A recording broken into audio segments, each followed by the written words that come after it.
Explosive stuff this afternoon. Former Science and Technology Minister Professor Kwabena Frimpong Boateng backs claims that some appointees and close associates of the president thwarted his efforts as anti-Galamsey committee head in the fight against illegal mining as he formally responds to the president and police invitation.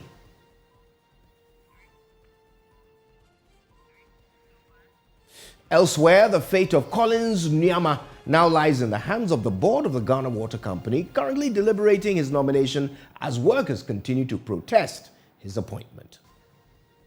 The managing director, it's an appointee of the presidency, but the deputy managing director, we believe it's a position that should be filled with people with both the technical and institutional knowledge. Now, what's your dream car? Do you own or know someone who owns your dream car? Is it a Maybach, a Range Rover, a Mercedes, BMW, Honda? Whatever it may be, Iyoko says a number of them have been stolen and shipped into Ghana. Is that the case for the one that you know and like? We hear the inside story exclusively right here on The Pulse.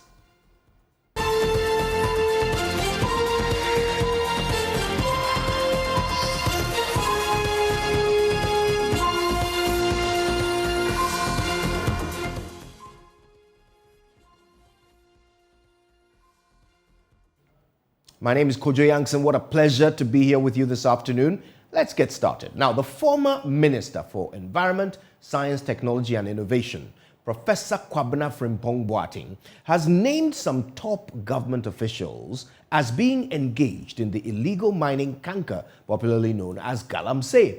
Now, the renowned professor, who served under President Akufo-Addo during his first term, insisted that the rot goes as high up as the seat of government, Jubilee House.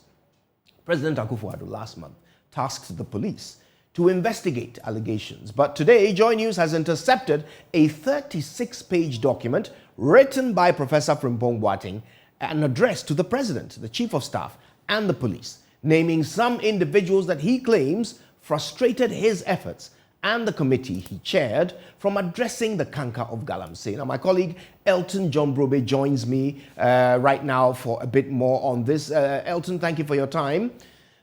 First of all, maybe you can help us out by situating who Professor Kwabena Frimpong Boateng is in all this drama. So, Kojo, Professor Kwabena Frimpong Boateng, in 2017, when President Akufo-Addo declared war on illegal mining of Galamsey, Professor Frimpong Boateng was the Science and Environment Minister.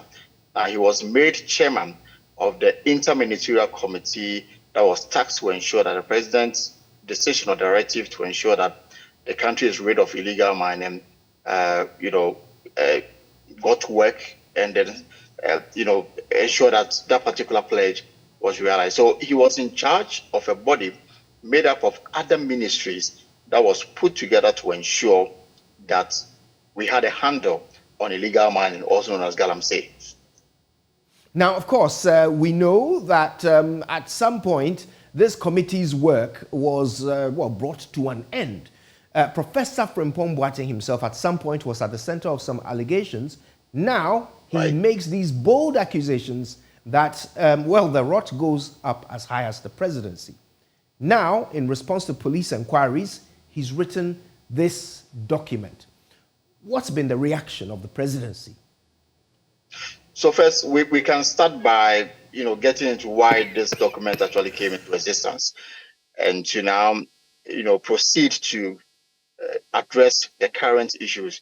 Now, this document is dated 2021, in fact, March 2021.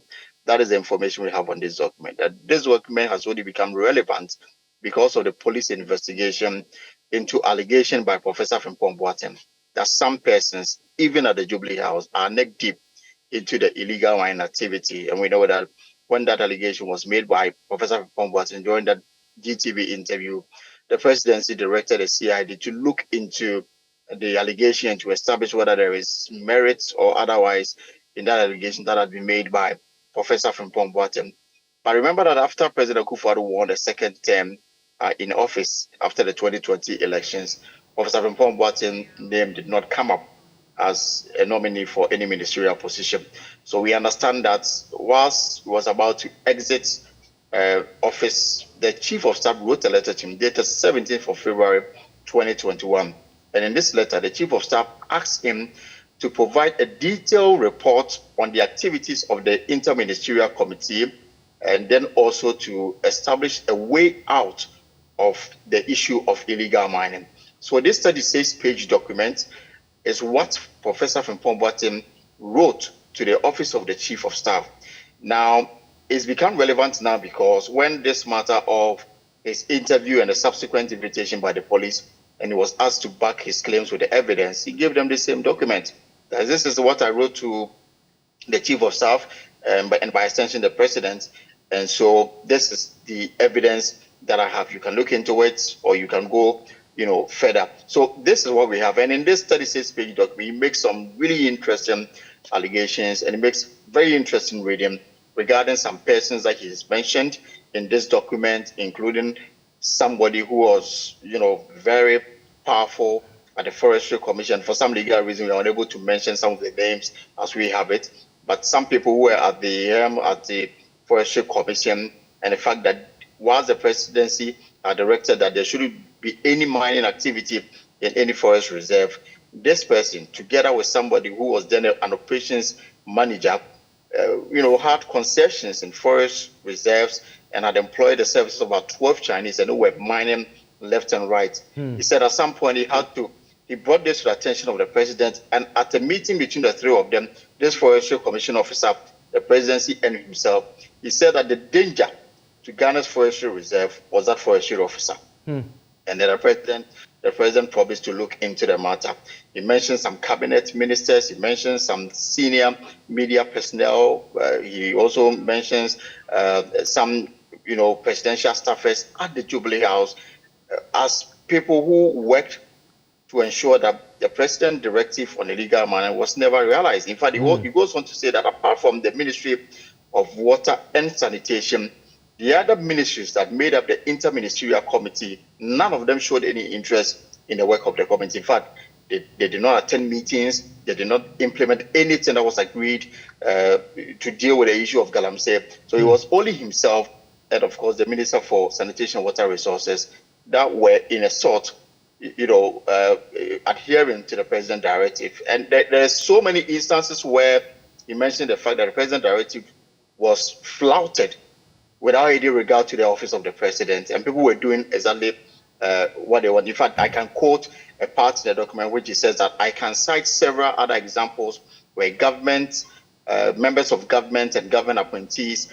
as well as party people, including a party mother in Kumasi, who on a number of occasions met with people in hotels in Kumasi to plot my destruction. I was the last man standing to carry out what I thought to be the wishes of the president. In the end, I was unappreciated, backstabbed, and betrayed.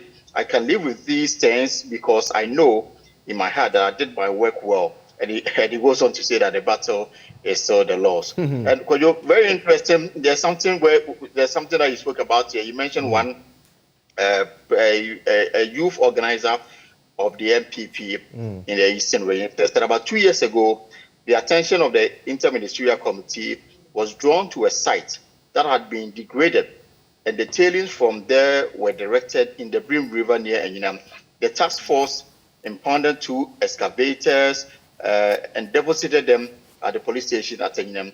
Frantic telephone calls were received by some security operatives at the Presidential Security Detail who asked for the excavators to be released. He says the impunity in the Eastern region is exemplified by near unbelievable activity in Chebi, and Chebi is the hometown of President Akufo-Addo. He said, I had a telephone call from one Mr. Eric MP of the office of the president, and he narrated that the youth organizer of the MPP in Chebi was excavating for gold in a field close to the house of His Excellency the President. When we checked, it was true. He said, when we checked, it was true. Indeed, part of the garden of the president had been affected. Apparently, the president did not know about this. We quickly dispatched a bulldozer and an excavator to the area to reclaim the land and vegetate it. I need not say that nothing tapping to the local youth organizer who caused the damage. So very interesting reading in this 36-page document. Unbelievable. Now, let me bring in the Deputy Director of the Environmental Conservation Group, Arocha Ghana, and the person of Darrell Bosu. Mr. Bosu, thank you for your time. Thanks for joining us. I wonder if you've had the opportunity to see this document. For legal reasons, we are, as yet, unable to name any of the people who are named in the document, but we can certainly allude to them and quote from the document. How surprising are these revelations to you? Good afternoon, Kojo, and thank you for having me. I would say this is very shocking. I have had time to look at the document, as you said, and we find it to be, I would say, a heinous environmental scam on the people of Ghana. Because if you look at what this report unravels in terms of the culpability of state functionaries and leadership and the fight against galamsey, and how vicious it is to ensure that the fight against galamsey does not succeed, you cannot but say that this is very wicked on the part of the judge. To take all of us on a roller coaster for 6 years trying to fight against galamsey, knowing very well there was no intention for it to end. So for us, we think it's sad, and I believe that we do not and we cannot let this pass without action. And that action shouldn't stop with just government, but also with citizens. We should really register our displeasure. I think this shouldn't be allowed to happen, because if you look at the menace, the distraction, the risks galamsey has exposed Ghanaians to, our water bodies across the country, risks of diseases, risks of people falling in pits and dying. I can tell you, we have tried to look at media reportage and even NADMO reports of incidents of fatalities, of people dying in the pits, or people, innocent people just falling on their way to school or something. We can't even count anything less than 900 people dying because of guns. Now, that's a very serious number of people involved. And the fact that it is all connected to a syndicate and a cartel of people who want to rip this country of its natural resources just for the parochial benefit, for me, it's something to say shocking is even an understatement. Yeah. Now, it's interesting how widespread the blame is in this document. That people from government officials to traditional leaders, even to members of the media. It seems everybody has their finger in the pie, and everybody is contributing to the destruction of our environment. How is it possible that so many people can be complicit in a bad thing, yet nobody seems to know about it? Yes, I think we have to. There's something I've always said, that this government has been very successful in taking all of us along through a very well-planned PR. I call it smart PR, that they are really churning out to take us all along, even if the facts are not true. And somehow we have fallen for it. And like you said, if you look at all the people involved, and I even want to draw your attention back to, so this report was actually issued in March 2021. If you recall, in April 2021, we started a nationwide small-scale mining dialogue, trying to bring stakeholders together with the pretense of building consensus on what to do about galamsey. But the thing is that all along, the government had on its decks a document that provided every little detail they needed to nip the galamsey menace in the bud, but they refused to do it. They made us think that, okay, we still don't have solutions. Let's go engage the society, let's engage the public. They went from one region to the other. And I was just this afternoon reading the communique that came out of the first conference in Accra which was on the 14th and 15th of April, and the details of which just stop short of mentioning names, but is almost the same thing as was recommended by what I call Frimpong's report of March 2021. So I believe that we have all along known who was responsible, but and like you said, right from top of government to media agencies and if you look at all of these people, they are they have access to government, they have access to the presidency, and they have used their access to perpetuate all of these heinous crimes against Ghanaians. And I think this is something that we all need to deal with. It's quite unfortunate. And I think in trying to deal with it, we need to make sure that we don't only stop short at just a few people. We don't want scapegoats. Everybody mentioned needs to be brought to book. Let me ask you this. In the document, bear in mind this document which was first given to the Chief of Staff in March 2021. So put aside the fact that the Chief of Staff was fully aware of the contents of this document. But the document also refers to a meeting that Professor Frimpong Boateng had with this official from the Forestry Commission and the President, three of them in the meeting, where the President was made aware of what this Forestry Commission official was doing. In fact, Professor Frimpong Boateng says that he said that the threat to our forests is this official of the Forestry Commission. So the President was fully dialed in on the situation. Nobody was ever prosecuted, arrested, or fired as a result of this. What does this say to you about the person leading the war against Galamsey, the President? Kojo, I think we have always said that we should not put the blame, the challenges with fighting Galamsey on Ghanaian citizens. The only reason why we have not succeeded is because leadership is just not committed enough. All that we see is just double standards. They say one thing and then do the opposite when it really comes to taking the action that really matters. And that is what has been very clear. If you go through the report, if you look at every incident of account that is narrated by the prof, you realize that the missing link for the action against Galamsey was leadership.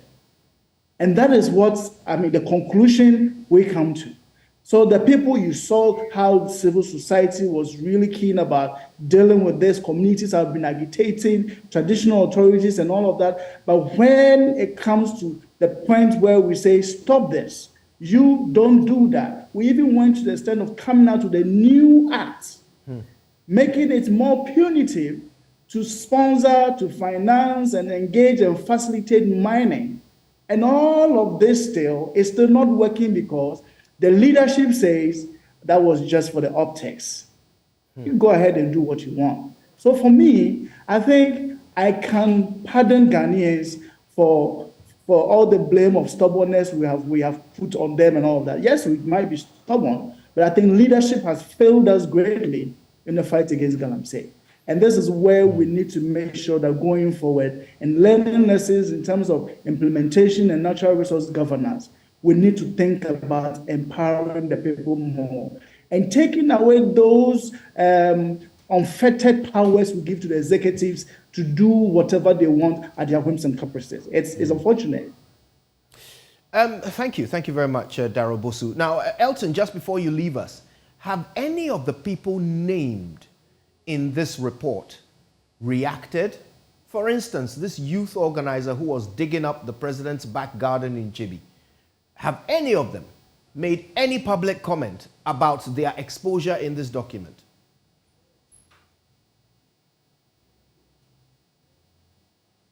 Elton, if we can have you unmute your microphone. I believe we've lost Elton there. Apologies for that. We will, if we get the opportunity, find out an answer to that question. But stay with us. There's even more intrigue as the fate of Collins Nyama now lies in the hands of the board of the Ghana Water Company, currently deliberating his nomination. Now, President Akufo-Addo designated him for the position when the former occupant went on retirement. However, workers of the company are livid about his appointment, indicating there are more qualified people for the position within the company. Among other things, they believe the company's financial challenges don't make it prudent to hire from outside, which adds on cost to the company. We'll be getting updates from the Public Utilities and Workers Union, but first, let's listen to the First National Trustee, Samuel Amo Kakaban. The Chief of Staff, and then we have copied the Director of SIGA, we have copied the Board Chairman of Ghana Water, the Managing Director, the Workers Rep, and then the National Pool, and the Minister. Our position is very simple and clear. We want to state on record that we are not against the appointment of heads of entity by the presidency. But our concern is that the position of the managing director, it's an appointee of the presidency. But the deputy managing director, we believe it's a position that should be filled with people with both the technical and institutional knowledge of our operations. We also believe that the technical people would also help the managing director, who is a political appointment, to do his work appropriately.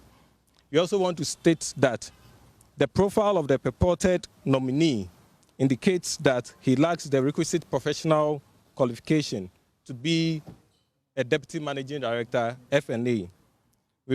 By this, we want to encourage growth and succession planning in our institution. So we want to entreat and encourage the appointing authority to also consider that. With this, we want to state that the appointing authority should reconsider the decision of the nominee for the position of Deputy Managing Director, Finance and Administration for Ghana Water. All right, well, more on that story when we get the opportunity later on. But let me ask you this. What is your dream car? Have you ever seen it on the streets of Ghana? Well, according to Yoko, chances are it was stolen. More on that when we come back.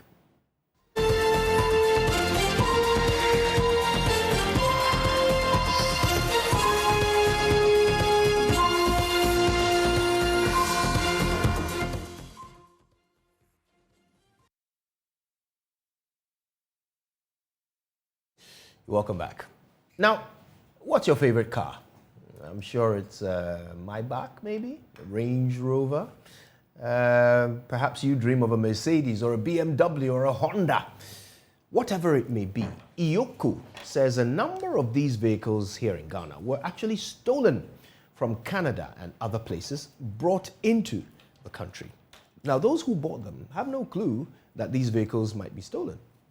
But why would a Ghanaian vehicle dealer go and steal a vehicle and then sell it to the unsuspecting public? Well, let's find out. We'll engage the Chamber of Automobile Dealership Ghana today for answers.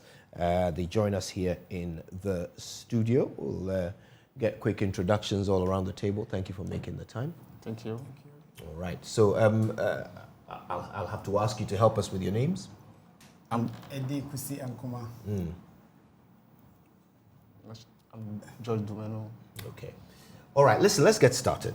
First of all, the claim is that a lot of these cars, the luxury cars that Iyoko has seized, 90-something cars that have been seized by Iyoko, are all stolen, and that many more on the market were stolen and then brought into Ghana.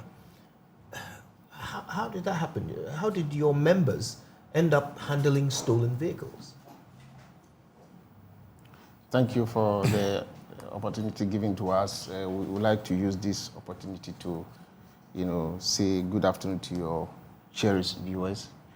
And Chamber of Automobile Dealership, as you rightly called, is a neutral, apolitical advocacy group which work to influence, enhance broader engagement with all stakeholders, industry players, and government in the formulation and implementation of policies that affect the used auto industry in Ghana. As you rightly said, from November, December last year, that Yoko, in collaboration with Interpol,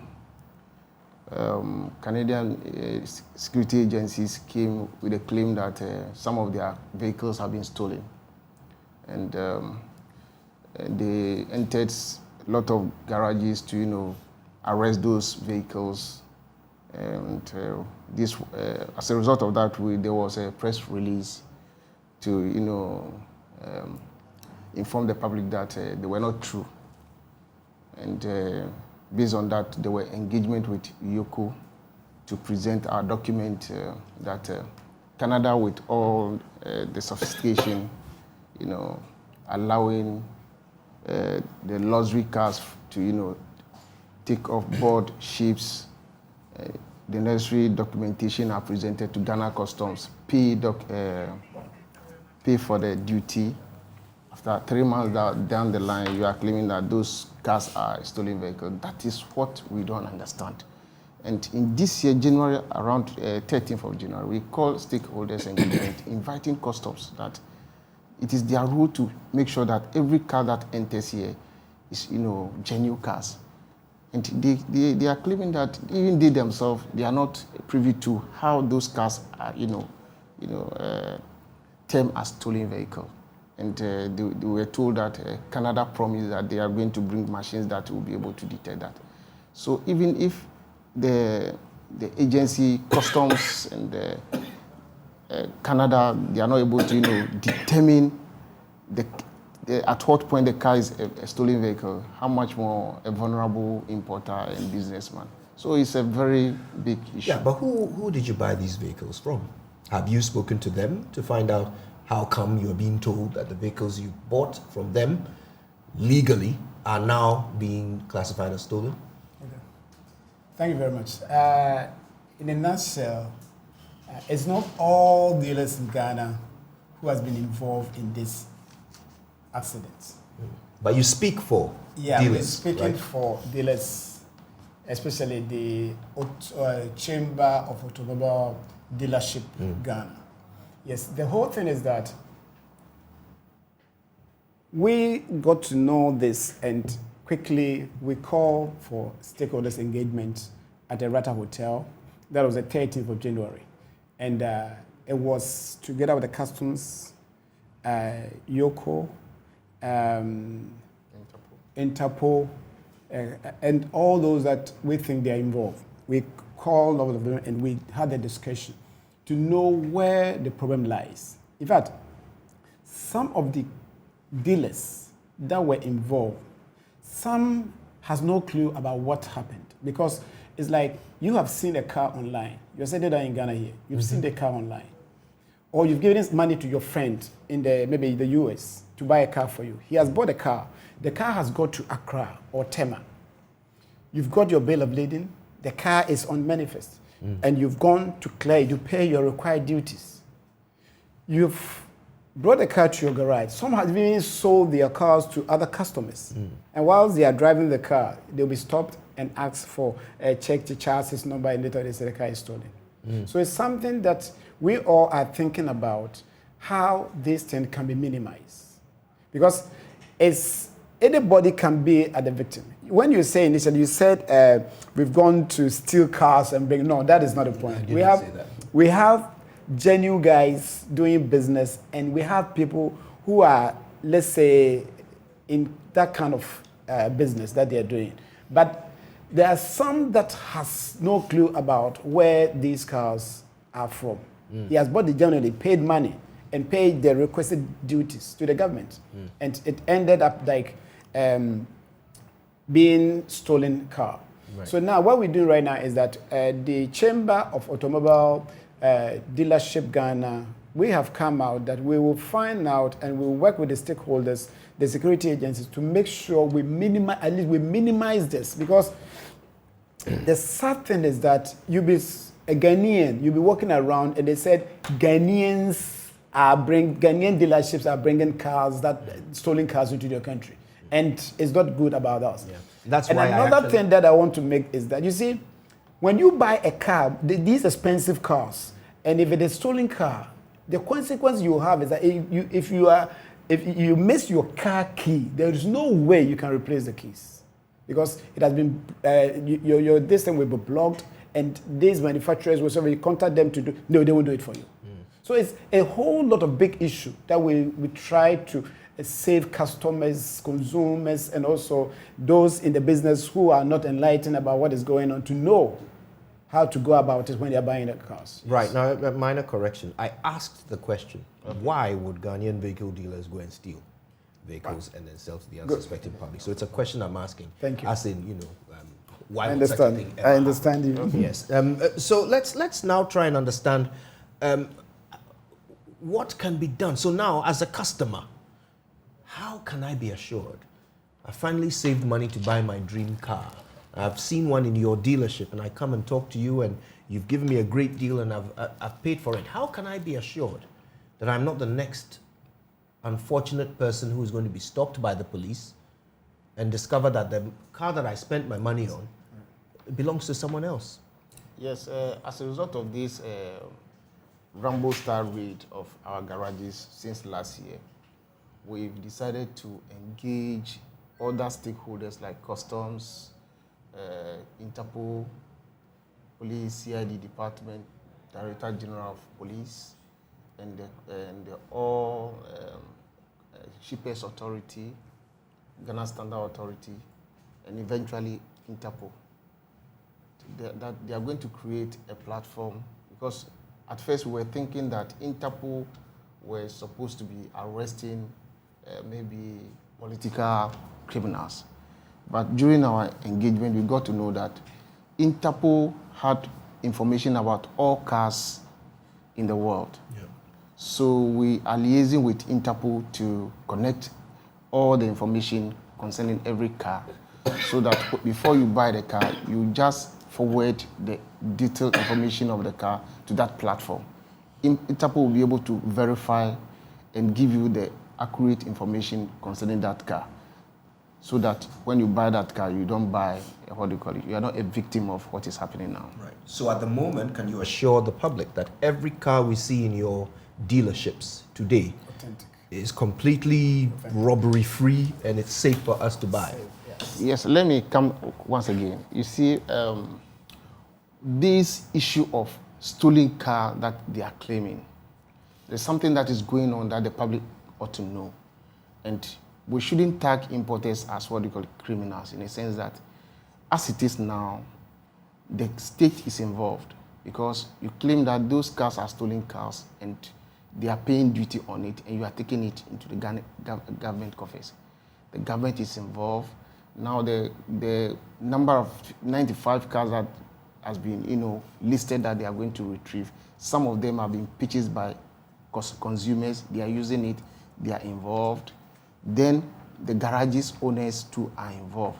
Then Canadian institutions. How do Canadian customs allow those cars to board the ships? Those shipping lines too must be included before it comes here. So it needed a collaborative something. So they shouldn't say this issue is just like dealers. No, we should, that's why we are, consulting, we are, engaging all stakeholders, as I've mentioned earlier, to form a bigger platform to get information from Ghana and outside, so that we'll be able to, find an amicable solution to this. So what have you learned? I mean, I'm sure you've been interacting with the YOCO and Interpol. So what have you learned about how? Because we understand how systems work, especially in a country like Canada. Yeah. If a vehicle is stolen, your expectation is that it will be reported immediately. How does a vehicle that has been stolen and reported end up being shipped?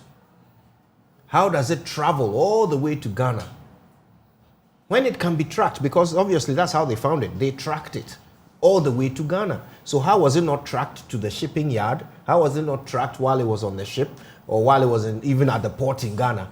How is it that these cars were stolen, but the authorities were not able to find them until they were being driven down the road somewhere in Adabraka? Okay, thank you very much. That is a big question. And we find out a lot of reasons why these things is being shipped to Ghana. Some of them does like his own car. He will send it to an agent to ship the car. After the car is being shipped outside, then he'll go and report to the insurance that his car is stolen. Oh. He has one key with him and so forth. You go and report. So, and some of them too, depending on the location that they are, they report it, but before they realize the car is on the sea. Yes. So it's a gang up thing. It's something that is, no Ghanaian here can sit down that I'll go to Canada and steal car. No, it can't be possible. We know car theft that is going on in this country. Even in Ghana here, we have sometimes somebody will snatch your car and those kind of things. Yes. And they find it difficult to sell the car here. The same thing is going over there. But this is professional theft. They plan it the way that the car will get outside before, and after that, the insurance company will list all these cars. 3-4 months later, they will say, okay, these cars were shipped here. Let's go to Ghana and check on their manifest, how these charges, or if it's on their manifest, and they try to track it. Some also, those who are indeed in that kind of business, they ship the car without having it on the charges on the manifest or whatsoever. So when it gets here, they do the amendment and clear it. That one is there. But that one, you normally, the customs will ask you to go to Interpol and make sure the car is not stolen. You get a clarification from clearance from the Interpol before you clear it. So we know that all this due diligence is done. If this is done properly here, these things wouldn't have happened. So it's a big thing that we must educate ourselves. We are still engaging all the stakeholders. In fact, we are working hard as a chamber. We are working hard that these things would at least minimize, because it's not the best for this country. So in many of these cases, it's Canadian criminals who are committing these crimes, and Ghanaians are getting the bad reputation for it. Yes, let me come in that. Can you imagine that 95 vehicles, luxurious vehicles? Just imagine, 95, if it were to be 10, 95 luxurious vehicle from Canada, who is a member of G7, telling me that 95 vehicles have been, stolen from Canada, shipped to Ghana. 6 months down the line, you are holding your document that those are a stolen vehicle. You see that you can go and do that in Nigeria or any West African country. But that's why we are saying that it's like our security agencies are so lenient to these foreigners that they can just come and do something here. And you know the damage that is causing the image of Ghana outside there. Yes, very bad. You understand? So now, all that we are saying is that, yes, there might be some criminals. We are not denying that fact. And we are not here to defend criminals. But we are here to, let the public know that, in spite of the fact that these claims that are being made by these Canadians and US people, they may be having their, their document, all right. But at what point have you wake up from your slumber to see that vehicle is, stolen and shipped here? Till you come here and Ghanaian security agencies are just, pumping them. They should have, sacked those people and give our cars back. And because Ghana is a peace-loving country, if any jurisdiction, this thing will not be allowed to, and also, happen. Why is it only Canada and the US? It's now mostly Canada. Why is it? You won't find this in Korea. You won't get this in Japan. You won't get this in. Why is it only in Canada and Japan and the US? Yes. So let me ask you this. What's going to happen to these 95 vehicles that have been impounded by EOCO? Are you going to get them back? The question that we are asking is beyond our control, because now, after this, incident, we engage EOCO, and EOCO took the case to court. We don't know whether it is the court that has mandated EOCO to, retrieve those 95 vehicles. We don't know.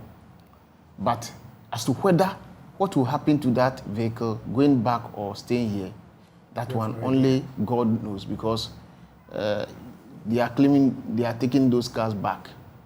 But what is assurance that those cars actually will be going back? What are your lawyers telling you? Do you have some legal recourse here? Could you sue maybe customs for, not doing due diligence and ensuring that you don't end up spending money on property that has been reported stolen?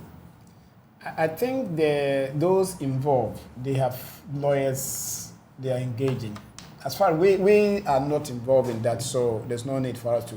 But since it's like it has happened to some of our boys, some of our brothers, and we're more concerned that even though it has happened to them, it might not continue, or people, customers will have the feel that okay, at least we have genuine ones in it. So when they are coming to buy cars, they will buy it with their own accord. Yeah. So they have lawyers they have engaged and so forth, but I have no idea about where they've reached. So yesterday, one of the union chairman called me that they've, taken a lawyer and they are in court, and all the documents that the lawyer requested, they've provided those documents. That is why we are taking. This announcement came as a surprise because looking at the effort you requested, you've taken us to court. We also taken a lawyer, and the lawyer is still, what do you call it? The lawyer hasn't given us any feedback that they have passed judgment or whatsoever, and this is where we are. But my advice is that as of now, this issue should not be taken like for importers alone, because the government, the custom officers are involved for not doing due diligence, as they are also blaming us. Why should a stolen vehicle be allowed to, be given a value? You pay the duty, you give it to the government. The government is also involved. The citizens are also involved, and the businessmen are also involved. So don't think that is for businessmen only. When we want to do proper, work, all are involved. Okay, so what's the advice for those who are in your association?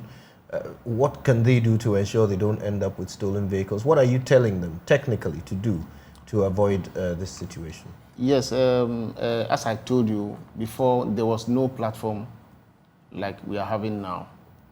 Ghana Standard Authority is coming out with, some licensure for those people that want to import cars.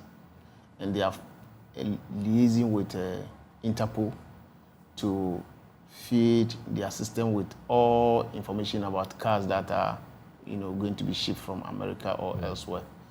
So we'll also be, liaising with them to, add them onto those platforms that, unlike before, anyone that wants to, do importation of a vehicle can easily access the information. When you get the cars on the net, you just forward it into that platform. Then they will verify and see that that car is actually not a theft car, and you go ahead to do your business. And besides that, the Interpol here in Ghana has given us the assurance that should a customer want to buy a car here and you have the doubt, you can take the chassis number, call them, and let them assess it for you. They will check the background of the car for you before you make any payment. Right. So that one is rest assured that you are not going to buy a stolen car.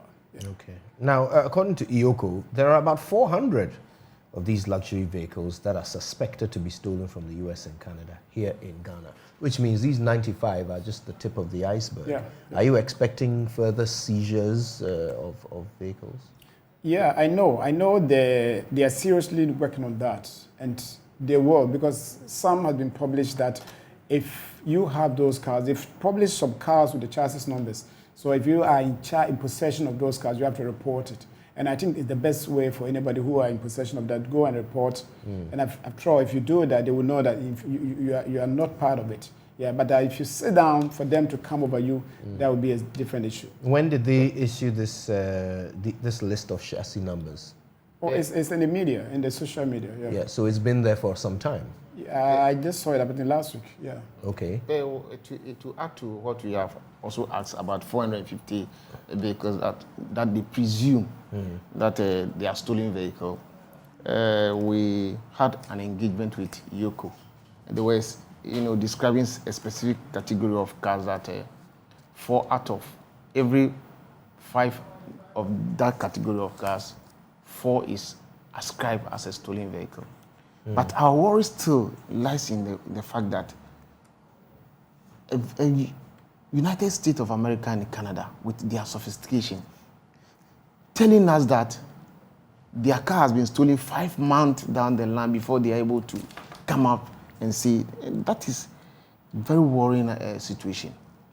And even customs here are not able to, detect that issue. Well, you've made that point already. Yes. I'm interested in how many of these 450 vehicles have been brought forward by your members so far. No, now, we are not clear about the number that they have, but as we are aware that there's much of these cars in the system right now, and those who have the cars in possessions knows that this chassis number of mine, and even if you don't have it, if you don't know and you are listening to me today, please check and find out that if indeed your luxury car that you're using is clear, is the chassis number is not listed in those, because they have listed the car name, sometimes some of the colors and so forth, and the brand of the car. Where will they find this list for those who are listening? I think it's in the social media. I'm not very sure about it, but in the social media that you can find out from there. Or you can call the CID headquarters. If you call them, I think they will have those information for you. Or you call Yoko, they will have those information for you. All right, okay. If you don't go want to Yoko's website, I'm sure you'll get contact details there. To add up to that, you see, you may never knew that the car that you are using is a stolen vehicle until Canadian Interpol bring the document. Interpol, not Canadian Interpol. Or let's say Interpol, okay. Till Interpol bring the document that this car is stolen. So it may happen that a car that you bought 5 years ago, you think that is a car that is with no problem. Clear, yeah. But until Canadian bring the document, Ghanaians themselves or buyers themselves, customs themselves, don't know that car is a stolen vehicle. So as we speak now, only 95 that they have provided their document that these cars are actually stolen vehicles. And I guess this is a message to all of us in the public. If you bought a vehicle in Ghana from a dealer, then you do want to find this list and check the chassis numbers to see if your car is one of them. Important to do so you're not stopped when you're driving down the road with your family by the police and have your car seized. What a terrifying situation that will be.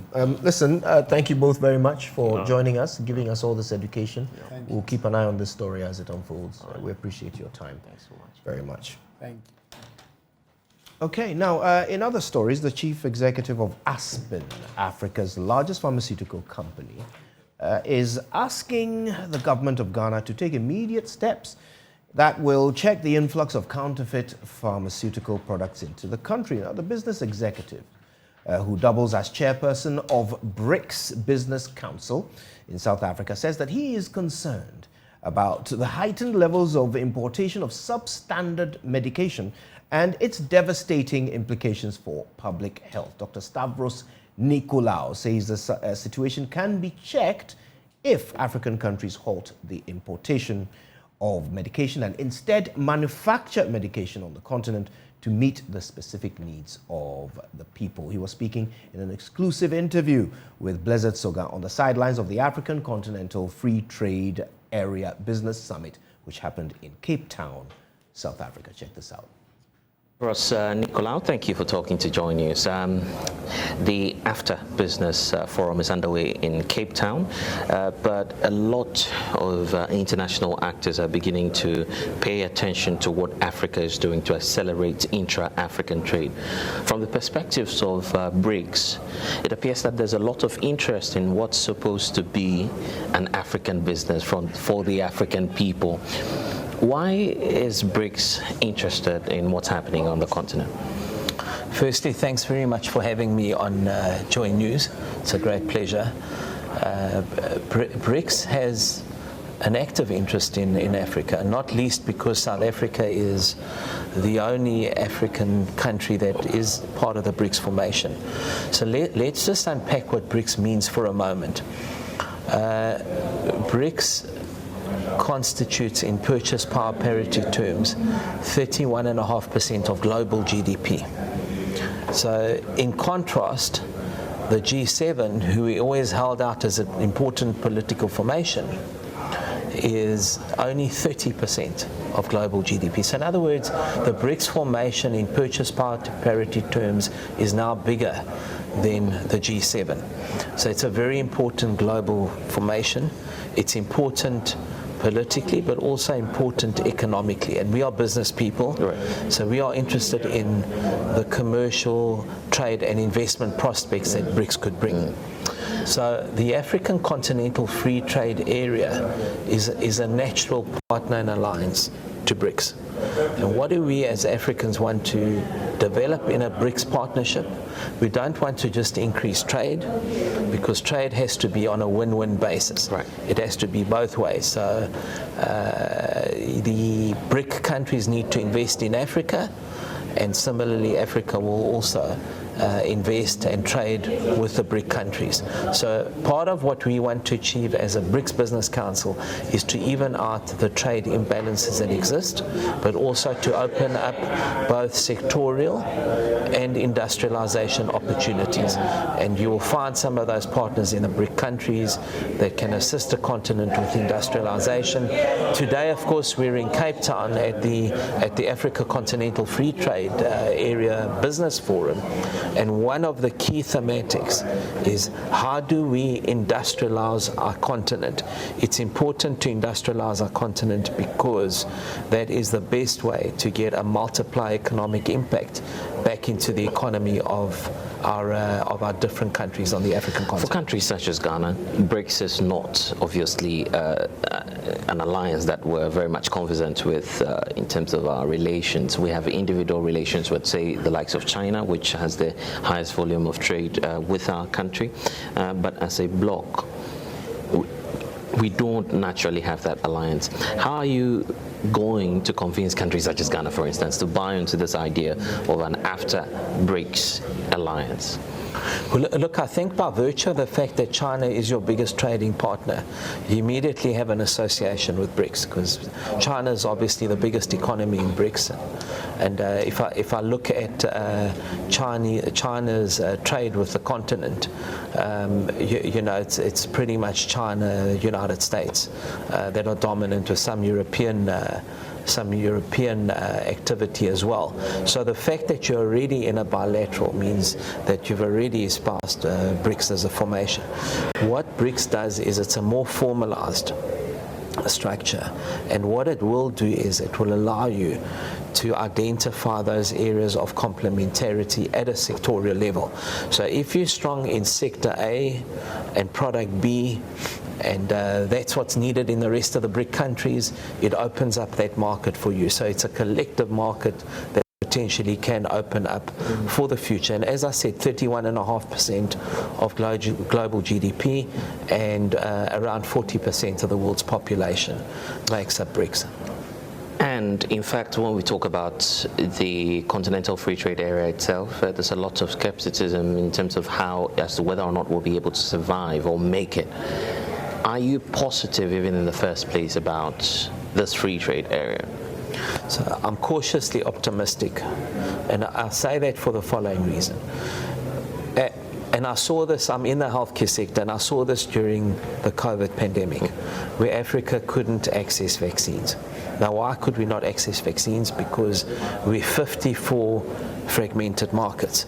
So if you take a single country in Africa, and it's got to compete against China or India to buy vaccines.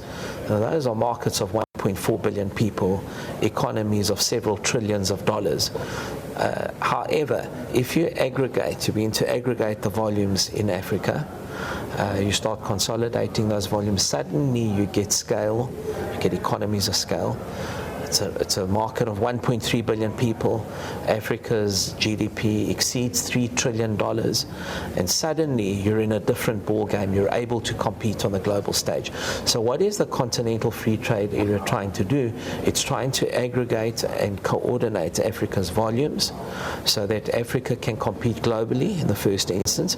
But secondly, so that we can start manufacturing our own products on the continent. And that means setting up procurement platforms, and that's the work that we need to do. So there's been a lot of talk Even at this conference, people are saying we're very good at putting together plans, but do we implement and execute on those plans? And I think that's what people are going to be watching very carefully.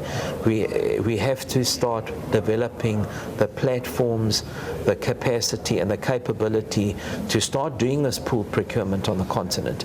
And I believe that the Continental Free Trade Area and what work is being done there at present constitutes the best opportunity for the continent to pull this together, because if we do, we will become a formidable global force. I see. You're also in the health sector, and that's for Aspirin as a company, correct? Right. And your operations also stretch into our country, Ghana. But there's an issue that's coming up which we'll deal with shortly in terms of ensuring the integrity of the kind of products that are brought onto the continent. But let's speak first about Aspirin as a product. Why are you moving into the Ghanaian market, and what's the aim for this?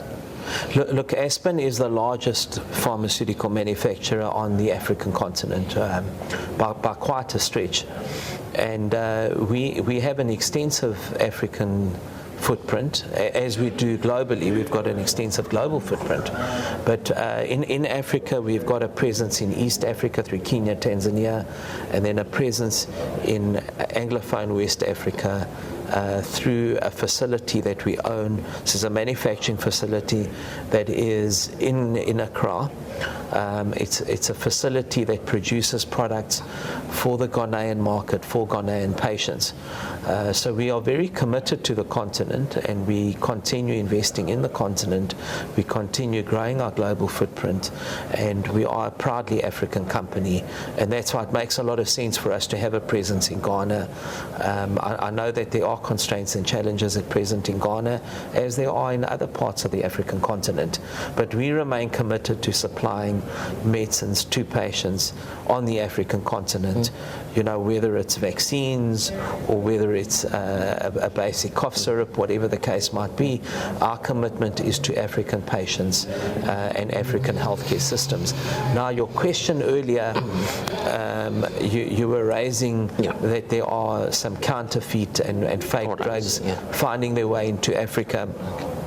And I can't tell you how many there are. But you share the same concern, right? That there's an influx of these products. Of course. So one is very concerned, because there's nothing worse than a patient taking a medicine that doesn't work, or even worse, that's got no active ingredients in it, and you think you're treating a life-saving disease, and the patient is not being treated at all. So it's exceedingly concerning. Okay, the best way to prevent this is we need to do two things on the continent. First of all, if we produce our own products on the continent, then we know what we're getting. It's the minute you start importing all these products that you get this influx of products that you don't know where they come from necessarily, or they've been tampered with, or they are products that have not been produced according to appropriate quality standards. So so let's produce more of our own products, and that's what the African Continental Free Trade Agreement aims to do. Now, we cannot continue having the worst disease burden of any continent in the world, and yet we are importing most of our medicines. It's counterintuitive. So let's start producing more of our own medicines. That's going to mean our own governments and the African Union and all the international procurement agencies procuring from African companies, so we can sustain these African companies. The second thing we do, we need to invest more vigorously in upgrading our regulatory capabilities on the continent. So our regulators, we've got some very good regulators on the continent. They need to build further capacity so that they can sift out all these fake and counterfeit products that are harmful to patients. So those are the two things. Let's produce more products so we know what we're producing, and secondly, let's help strengthen our regulatory systems and our regulators by giving them more capacity. But can we really do away with counterfeit products? Because the belief is, for instance, you take a country like Ghana, the technologies are not vast in terms of the options we have producing our own kind of medication. So at the governmental level, for instance, in Ghana, how do we deal with that? Because we don't have the technology or perhaps the patent right to it anyway. So that's going to be a challenge, isn't it? So look, there's a lot that can be done through technology and digitalization. So the minute you start applying barcodes, 2 or 3D barcodes, you start serializing products, then it becomes very difficult to bring in counterfeits. You'll be caught out immediately, right? So that's when I say we need to strengthen capacity. So whether it's in Ghana or any other country on the African continent, if we strengthen that regulatory capacity and we start moving into these solutions, such as barcoding, it becomes very difficult for the perpetrators. And the perpetrators will then move on to a different sector. So they'll move out of medicines and go somewhere else where it's less regulated. Right. And not that I'm suggesting that's a good thing, yes, but let me tell you, there's nothing worse than tampering with medicines. You can tamper with clothing and all that. And everything. It's bad, yeah. But it's not going to kill anyone, right? So let's have it as a project on the continent to invest further in strengthening our regulatory systems and looking to use technology to curb counterfeit and fake products. You're in Ghana as Aspen.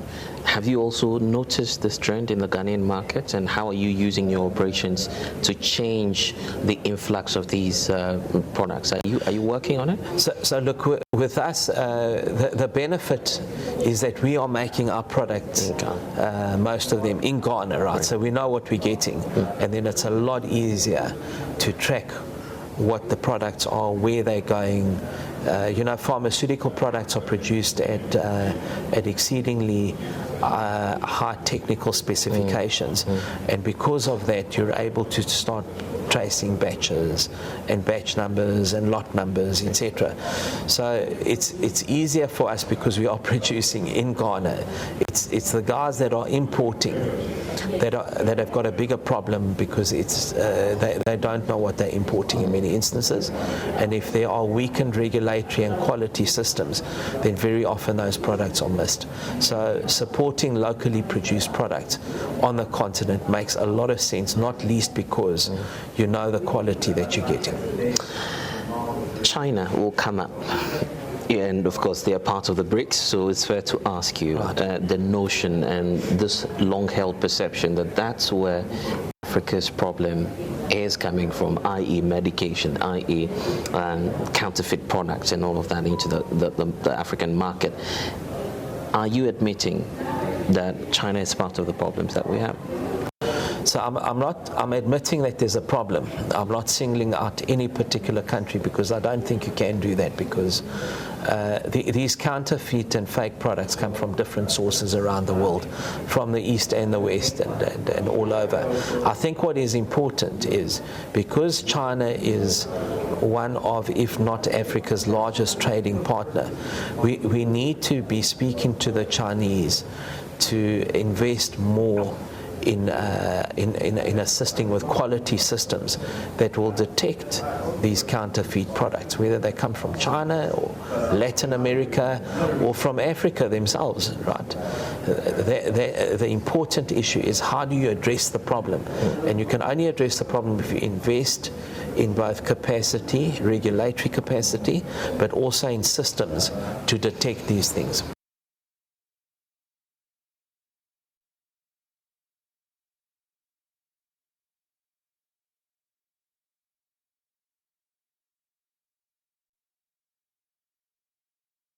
Let's see what else we can learn.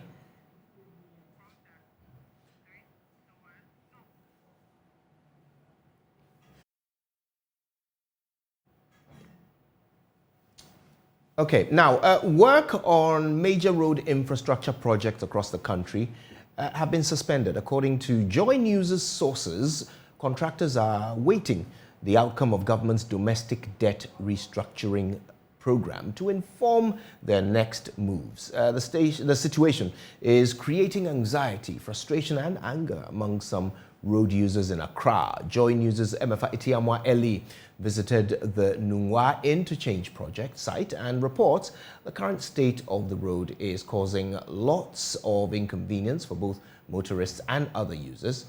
Here's some more in the following report. I'm standing right in front of the project signboard, which gives us a brief background. What is the project? It says the Labadi Beach Road Completion Project, Phase 2. It consists of 2 sections comprising the Accra to Tema Coastal Road and Nungua Main Road. The project scope is covering the construction of bridge, road, drainage system, lighting, traffic, engineering, landscaping engineering, pipeline relocation, and other ancillary works along the said road stretch. What's more, the brief says the main road construction contents are 1-3-tier interchange at Nungua Junction, which is where I am standing. There is also 1 bridge over the Blekese stream. There's also 1 extension of railway bridge and about 7.71 kilometer of road upgrading works. So that is what the Labadi Beach Road Completion Project Phase 2 consists of. I am at the Junction Mall area where the flyover construction is underway. For the past 3 years, it's been nothing but excitement for residents. But can they say same today? We are in the 4th month of the year 2023. April is almost ending. And the question is, where are the contractors? Why has work stalled? There is no sight of any construction equipment. There's no sight of workers on site. So what is happening? And guess what? The situation gets worse when it rains. As we speak, those traveling from Teshinungwa heading towards Tema, those traveling from Sakumono heading towards Tema, the road is just in more trouble. It's full of stagnant waters as a result of heavy downpour. I'll be taking the views of road users, passers-by, even residents, what they feel about the ongoing construction and what seems to be like stalled construction. Well, I live around the area. I've been seeing the construction when it started, and now it's stalled. And it seems like they are not going to complete it. Now, it's very hazardous for both pedestrians and the drivers who are driving by. When it rains, the ground gets totally wet. Traffic is a mess, and this thing is just stalled, sitting there. The government needs to do something about it. Where is the money that was supposed to be given to the contractors to do the job? This is dangerous, so they need to do something about it.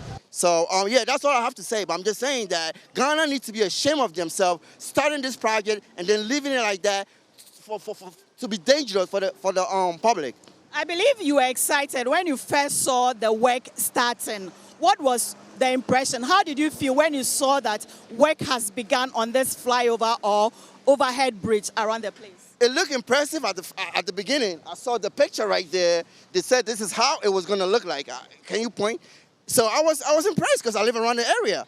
But then all of a sudden, it just stopped. They took the machines away. The public are using it, and it's dangerous. Number one, it's very dangerous because the roads are not done, and this project is just complete. Eventually, they're going to start climbing up there and doing all type of stuff, and it's going to be dangerous. Somebody's probably going to fall off the bridge and die. For you as a pedestrian or any other road user, that can be very frustrating for you. I can imagine your frustration. Yes, I'm very frustrated. I'm very frustrated. Either they do something to this bridge or remove it from here. It looks very bad and dangerous. Thank you very much. So that's the thought of Theophilus. We'll get some more thoughts from other road users as much as possible. I have this driver here who uses the road often. Ora, good afternoon. Ekwano, Ediana Wakafa Humai. Oh, yeah, me walk akra, me walk and say, I learned say, yes, say, Omuji, Quine. Hello, Sesiano, Sesian, him say, Equano, Omoyakano, Omojano, Omosan call back, minimum 3 days near Swato. Sesian, catch me, Kakwan him cry, traffic to me, best 30 minutes to 1 hour. Can't come back. Intino, I say, I've been to me trying to be found yesterday. How now when be from June July mu dey easy. Me pacho e fra But you from Prince. So that's a conductor of a trotro driver who is also sharing his opinion. I have the driver who also wants to say something. Me pacho, what do you make of the state of the road? Oh yeah, as I was saying, I learned say you see contractors now or more constructing road in the court and a be high empire because say no one day we are 822 no. Say if you cry it's not we are not yet in the raining season. So imagine raining season, as you can see, the water is already flooded. So during raining season there it will be very difficult. So we plead to the government to see to us. We'll get more views from other people who use the route and what they make of it. Yeah, it's very bad. Very, very bad now. Look at your back, you find out that there's stagnant water everywhere. It's very, very bad. We need it to be improved. May I know your name, please? I'm somewhere busy. How long have you been using this route? Oh, ever since. I'm staying at Spinter, so I normally use here. It's very, very bad. I can imagine the inconvenience it creates for you. It's creates very inconvenient in traffic. Borivijana MFI Tiama Eli with that report. Meanwhile, Municipal Chief Executive of the Krowo Municipal Assembly, Joshua Nibote, has been assuring road users that government is taking urgent steps to ease their frustrations and the traffic situation on that stretch.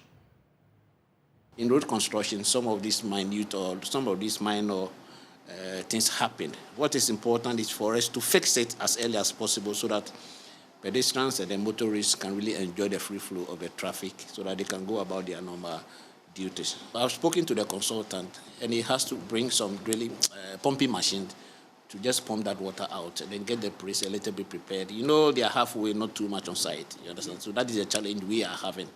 So there's a skeleton staff there who will be from today to Friday, you see some changes that they have to make the place more travel. I was coming from Lashibi yesterday, and it was very, very bad. I had to sink in there this time. But in construction, road construction, some of these things happen. If they had been fully, they would not have been having some of these challenges. So when you get in front of the junction mall too, you have that experience. You're coming from Lashibi to that waterlogged thing is also there. It's been occurring, but we hope they'll come fully on site so that we clear this mess. I'll quote the mess. This mishap that is happening to drivers is really inconveniencing them. But I'll really appeal to their conscience that they should really, let's manage what we have. There are a lot of artillery distance that connections that they can use. So I pray anybody who is coming close to the interchange should use the Boadi one or the beach drive through the Nautical College, which is unofficially not open to people. By the time when you get to the security men, they allow you to go through if you are going to Tema. I'm yet speaking to the director of the Ghana Maritime University so that at least we allow some traffic to go through their university so that it eases the tension. Because it's an emergency. We are treating it as emergency as possible. So we are not waiting for time. Is not on our side because we need to face it. Like you said, with the range that is coming in, it might not be too good for us if we have to wait for the normal time for the people to come. So the Roads Minister has taken it up and he's directed the Urban Roads Director to come and fix these problems as early as possible.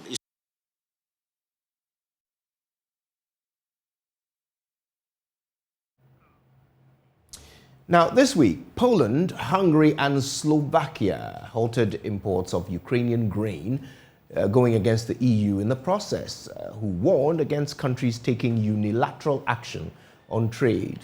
So why did these countries take the drastic step of banning imports of Ukrainian grain? And what are the latest developments? Let's find out from our colleagues at DW.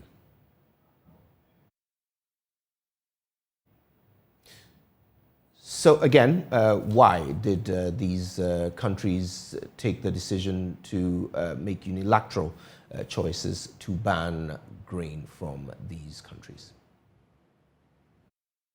Yeah, so this story might seem a little bit strange at first glance because when we consider some of these countries, Poland in particular, they have been such close allies of Ukraine since the Russian invasion. But this move by Poland and the others has been for one big reason, and that's the domestic agriculture sectors within their countries. So farmers in Poland and those other Central and Eastern European states were unhappy because there was a huge glut of cheaper Ukrainian grain, keeping their prices low. That's because the EU had suspended tariffs and quotas on Ukrainian grain after the invasion in order to maintain supply, and much of that ended up being transported into countries like Poland via road networks. Now, here's the catch. That was supposed to be sent on to countries in Africa and the Middle East, but it hasn't been happening due to logistics bottlenecks, mostly around trucks. And as a result, there's been too much grain on the market in those countries and prices have plummeted. But there has been some news overnight. So last night, Poland and Ukraine were in negotiations, and Poland has agreed to lift the temporary ban. Ukrainian grain will be allowed to enter Poland again, but with stricter rules on preventing that grain actually entering the Polish market for sale. No news yet on the other countries, but we can probably expect similar deals shortly. What is the EU's position on all this? Well, the EU certainly wasn't happy, and a big reason why that deal has been done quickly is because the EU was so strong in its rebuttal of Poland and the other countries for putting a ban in place in the first instance. The EU has insisted that trade policy must be decided centrally by Brussels. Countries should not take unilateral action on it. And when we think about the EU, the fundamental basis for its existence, after all, is a common trade policy. So there were doubts over the legality of any bans by Poland and the others. And the EU was very clear in its opposition. It said it was simply not acceptable what the countries had done at such a time of sensitivity and tension in Europe. Now, the EU is trying to help the domestic agriculture markets in the countries like Poland that have been affected. They've offered emergency agriculture aid. But nonetheless, it seems that the EU will still maintain that tariff-free access for Ukrainian grain for at least another year. So the issue may return in the future. So what's going to be the fallout of this? Are these grains now going to be sold to countries in Africa and other parts of the world as was originally intended? Well, not necessarily. I mean, at the start of the war, there were genuine fears of global food shortages because of Ukrainian grain not being moved on from the ports there. But as we have seen clearly because of this issue with Poland and the others, a lot of that grain has not been moved on to countries in Africa and the Middle East in any event. Now, experts say it's not necessarily important which grain goes where. The really key thing for developing nations in particular is that the price of grain is kept as low as possible. And in order for that to happen, it's very important that Ukrainian grain keeps flowing into global markets and is not kept in Ukraine. Worryingly, though, that is not guaranteed at the moment. The Black Sea Grain Initiative, that's the deal that was struck by Russia and Ukraine in order that it allows grain to leave Ukraine. It's on very shaky ground. Now, it's due to expire in a month's time, and for several months now, Russia has been warning that it may not renew it due to curbs on its own agricultural exports.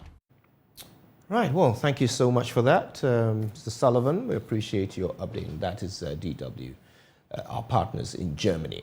Right, a candidate in the Kumawu NPP primary, Dr. Da Costa Abuaje, says the by-election presents an opportunity to unite the party in the constituency. According to him, some party members are casting smear campaign on him with no justification. The Director of Health Promotions at the Ghana Health Service says such behavior affects the unity in the party. Already, the party in the constituency is believed to be divided into factions. Some party faithfuls say the existing factions have negatively affected the party's fortunes in the constituency. Dr. Da Costa Abuaje has been speaking to JoyNews. On Sunday, the NPP in the Kumawu constituency will be going to the polls to elect their parliamentary candidates for the upcoming by-election in the Kumawu constituency. 6 people have so far been cleared to contest in the election. They include Kwame Apiakubi, Yaoban, Dr. Da Costa Abuaje, Amasewa, Ernest Yawanim, and Oseshire Kwame Bempa. I have with me Dr. Da Costa Abuaje, and we will be speaking about his chances so far. Doc, welcome to JoyNews. Thank you so much. Doc, it took us by surprise when we saw your flyer going around that you wish to contest in this election. What prompted such a decision? Thank you so much. So in 2016, I wanted to contest. So I consulted Honorable Baswa, and he told me that it was not time yet. So if I have any resources, I should use it to support him. So I used those resources to support him. And you all know that in 2020, I was one of the key members of the presidential task force for the COVID-19. So I couldn't really contest But I supported Honorable Basua with the little resources I had. And aside that, I have done a lot of developmental projects in here. In fact, if you look at Bodomase, their technical school, I donated bags of cement and a computer. During the COVID, I had some partners from South Africa, and we felt that if we should have an emergency, majority of the people here will be going to the emergency units in Agogo Hospital. So I felt the need to give them a ventilator, which was costing a lot. Aside that, I've obviously engaged in a lot of activities here. So I'm known in the constituency, even though I'm at the background. But before I decided to contest, I did a little bit of a survey to look at what are the challenges, what's really going on in the constituency. And I saw that there was disunity among various stakeholders. And per my own analysis, I felt that they will need a unity candidate. And trust me, a unity candidate will win this election. And that unity candidate is myself. What I know is that my campaign is being led by the people themselves, the delegates. It is not because we are obviously in a sober moment because we've lost our MP. So I'm doing it calmly, engaging them to the best of my ability and with my teams. I'm hoping that it will bear fruit. So that is my motivation, just to help the people. And I think that going around, I can see that they have every confidence in me that I will be able to help them, and I'll be the one to bring those things or the development that they want in the constituency. You were emphatic about a research that you did when you wanted to find out the challenges of the constituency, especially within the NPP. It means that your campaign has been very scientific. Now, if we talk about your chances, you've been engaging these delegates and you've been going around, you're coming from one of these trips to some of the delegates. How do you see your chances? Okay, so thank you so much. So I appeal to the various groups. So I cut across. And the fact of the matter is that I'm from Bodomase. And if you look at the dynamics of the constituency and going round, I think they prefer a candidate from Bodomase. Is it because the previous MP, Honorable Basua, is from Kumau? Is it one of the reasons you think that someone from Bodomase will have an advantage? Mind you, there's someone coming from Setre. So it looks like the candidates are spread within the constituency. Okay, so I will explain. So since 1992, Bodomase have never had a DCE or an MP. And when we were working with Honorable Basua promised that when he was leaving, he was going to bring someone from Bodomase. Now, if you check the last election very well, if you check the results, Kumau and Bodomase area voted for the independent candidate massively. And the dynamics is that if we are not careful and we select someone who is not the people's choice, we may risk the election.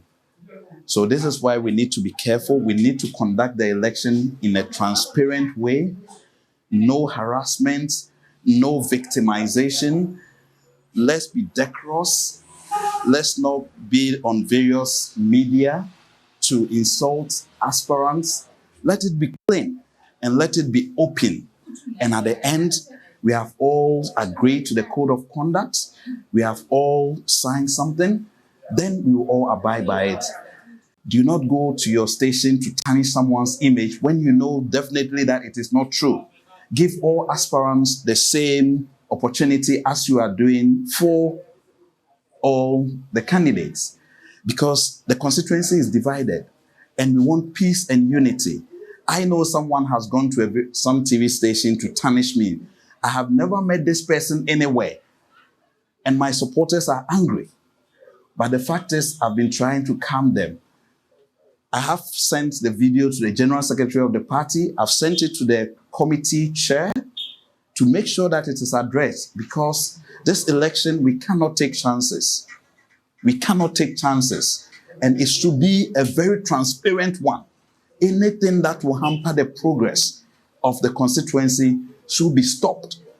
Do you think that enough is being done to ensure that the party is unified for the upcoming election? Because this constituency has always been one for the NPP. But in the previous parliamentary election, we saw an independent candidate pulling a lot of votes. If you look at the figures, it looks like the NPP won by a little, about 3,000 votes. Meanwhile, years before this one, we had NPP winning by over 10,000 votes and others.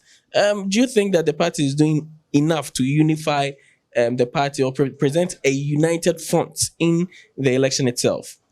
I'm thinking that this by-election presents us with an opportunity to unite the party. And I think that I will give thumbs up to the leadership of the region and also that of the national. They've started the process. And so far, they've been transparent, except for the minor issue that I said someone, but that person is even not within the leadership, just that he sat on a radio station of someone who is part of the leadership. So my point is, we have to be decorous to each other, because, I mean, when we all the aspirants, when we meet, we laugh, we eat, we are together. So we don't want anyone to come and destabilize us, because we all want unity, and we will rally behind anyone who will win to bring that unity. Now, I presented you with the statistics. Check where the independent candidate had his votes from. You will see that it is from the Kumau to the Bodumase and Bistro, those areas. Yes, it came from those places. So it tells you that the people are not happy with us. So we need to salvage the situation. That's why I'm saying that we should be transparent for the candidate who will win to obviously leaders, so that we are able to rally behind that candidate. Let us vote in a transparent manner, so that the person that we emerge as winner will have the support of all, so that they will not, the division will stop. Right, now there will be smoke on the horizon in Legon and Adenta tomorrow night as the Odadie, as you know them to be, the old students of Presec, have their annual bonfire this time around. Lots and lots of activity and excitement around this event. And we're going to learn a bit more about it from our guest, Dennis Asiedu Abebio.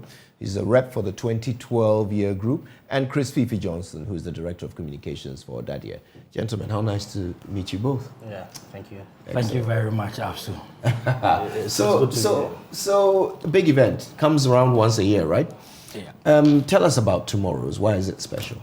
Okay, so tomorrow is a special edition because I think for about 4 years, and the last time we did it was 2019. And I quite remember, even before that, you reported on something concerning, you remember the explosion there? That's correct. Yes, so after 2019, COVID just, stepped in, and since then, we've not had the bonfire for years now. So tomorrow's one is unique because it's actually the big comeback edition, which we have all the things that, all the monies that we're supposed to spend in all those years that we didn't, organize it. We are pumping it back to make it big. Wow. Well, then the smoke will be reaching up quite high. So tell us, I mean, at a typical bonfire night, what unfolds? How does it all play out? All right. Okay, so we walk from the school gates with a procession with our torches to the school field, and then when we get there, the activities unfold. But then once we get to the school field, there's a whole lot of activities. Looking at this year, there will be artists, renowned artists like In Promise and the likes, which we'll go through. Like they will be on stage, there will be lots of performances, and then there will be lots of, be an aura or an arena for networking within the Odadia fraternity. That's nice. Yeah. Where did this idea come from? When did these bonfires begin? Okay, so we started way back in 2015 when the 2005-year group turned, 10 years after school. So they decided to, try to change the whole, event a little bit because we didn't used to do all this whole big thing and all that. So they came up with a torch and bonfire. I think it's only about 2 or 3 schools that we have our crest. There's a torch in it. Right. Yourself and per second, then your school. Yes. So we're like, if the other schools, I don't want to mention their name, here in Accra, they rather are doing the torch and they don't have a torch in their crest. Why don't we just own it? So we owned it, we made it big, and then now it is the talk of town. It has now become a national event which people have to fly in to even, witness it. And as our motto says, in thy light we shall see light. So why don't we do a torch and bonfire night event? And you've been carrying the torch ever since. Ever since. Yes. So let's get to the detail of tomorrow night. You said there are some artists who will be making appearances. What can you tell us about them? So one very important thing is that when we hold these torch and bonfire night, it is actually a whole week celebration called the commemorative week activities. Right. So during commemorative week, that is where we kind of remember our founders. This year is our 85th anniversary, and on the 1st of February this year, Persec turned 85. Good. So within the whole year, we need to celebrate it, and we picked the month of April to celebrate our commemorative week activity. So it's a lineup of activities which the inducting year groups, that is 2012, they didn't get their induction. So because of we didn't hold it last year, so they are teaming up with 2013 for them to be inducted. So one special thing is that they are now qualified to be called Odadie. You are not Odadie until you are 10 years after school. So, and Odadie is a name given to all students of Persec, which is the baobab tree, because of its resilience and what we can get from the baobab tree. So they are now official, Odadie. They can now say, okay, they can add Odadie to their names. Right. That is how come when I was writing myself, Odadie Chris Fifi Johnson, but he can only write Dennis. Your day will come. Yes, actually just tomorrow. Oh, fantastic. And then speaking about the 2012 year batch, this is really a big deal for us. There are some old boys who are flying in from America, from some parts of Europe, just for this event. And then I think some of them have landed as now at Kotoka, coming in big tomorrow. So tomorrow promises to be a very big networking event for 2012 and 2013 year group. And then also we are trying to also link up with some of these Odadias that we've heard about, try to, have that kind of link with them about what we do with our lives and then whatever is entails with us here. Okay. Are you deliberately not telling us about the artists? Okay, so just let me just go. Okay, all right. So, as I said, we've kept all the monies. For how many years now? Since 2019. So, we have an international art flying in, not a Ghanaian, not a Nigerian, someone from America flying in, which we want to keep as a secret. We have here where we talk about the Ghanaian, we have Kim Promise. Oh yes. We have Sefa, because the place is really going to choke, and we need Sefa to really define that for us. We have Eno Baroni stepping in. So we want to add a little bit of the female touch. We're a boys' school, so at least let us have that kind of energy there. We also have lights of Tulenke passing through. We have Amrado passing through. We have, there are a whole lot. Hama a whole lot. Hama, Hama is an old student of Persec. EL is an old student of Persec. Kwa Master is an old student of Persec. AECAI is an old student of Persec.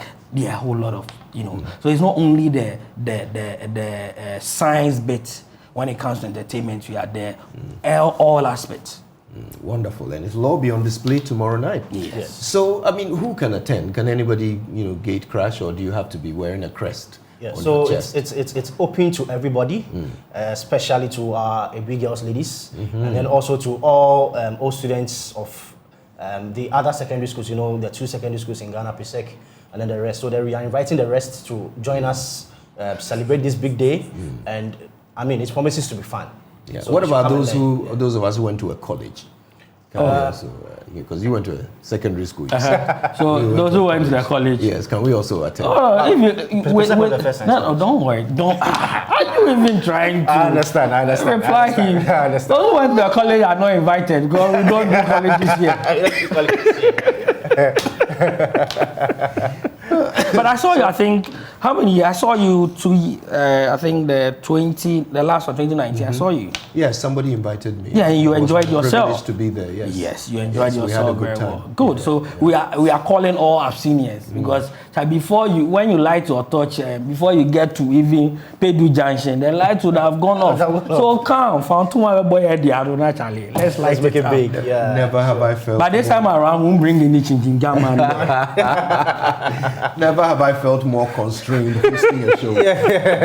But listen, you guys have built such a great name for yourselves, your school. Your achievements are, part of our national history.